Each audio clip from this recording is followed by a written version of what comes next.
दिनै बे गसाइसिना प्राइमारिनि सिङाव बालाफारा गामियावहाय मोनसे हाबाफारि लानाय जादोंमोन कम्बल राननायनि। बिथांमोना खोब हावरिया गामि बुंनो थाङोबा गासिबो गामिनि सुबुंफ्रानो लेबार मावनानै जाजोबो। बिथांमोननि बे परिबेसखौ नुनानै जोङो दिनै बिसिम फैनाय जादों आरो गामिनि इन्टेलेक्सुवेल माखासेफ्राबो जोंखौ एसे रिकुवेस्ट खालामबाय। माबा मोनसे मदद खालामजायो नामा होननानै, ओंखायनो जों दिनै सिन्था खालामनानै बिथांमोननि गामियाव फैनानै बिथांमोननो कम्बल राननायनि मोनसे हाबाफारि लानानै बे हाबाफारिनि गेजेरजों बिथांमोननो कम्बल रानना होनाय जाबाय। सानसुआवबो राननाय नुदोंमोन, मा गामि? औ, सानसुआव रामफल प्राइमारिनि आन्दाराव दुलदांपारा होननाय मोनसे गामियाव रानहैदोंमोन। बिथांमोनाबो लेबार मावनानै जाग्राजोब, बेनिफ्राय न'खरा खोब हावरिया, गाज्रि अबस्थानि जोब, ओंखायनो बिथांमोनखौबो अननानै बिथिंनि गामियावबो रानहैनाय जादोंमोन।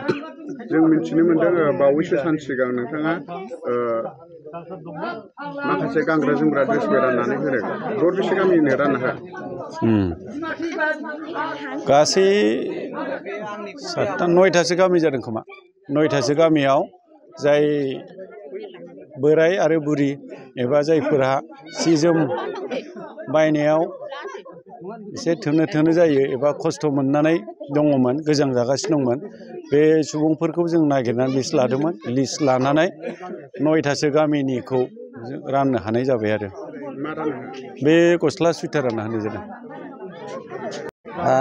दिनै बे मोनाबिलि समावहाय बे गोजां बोथोरनि गोबां खुवा खुनायाव जों लागो बालाफारा गोरिब दुखिया संसार जाग्रा रायजो राजा बिथांमोनहा खोब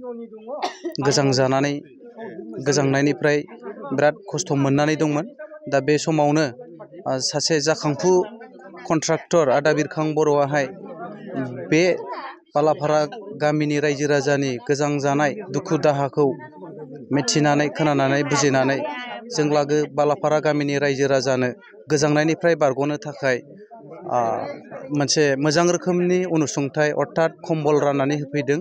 बेनि थाखाय जों आदा बिरखां बर'खौ गोबां रोजा रोजा साबायखर बावो आरो आसा खालामो बिथांनि इयुनाव मावनो लानाय बेक्तिगत खामानि आरो रायजोहुआ खामानिफ्रा जाहाथे इसोरनि अननायाव जाफुंसारनो हाथों, बेखौनो इसोरनाव आर'ज गाबनानै बिथांनि थाखाय आर'ज गाबबाय।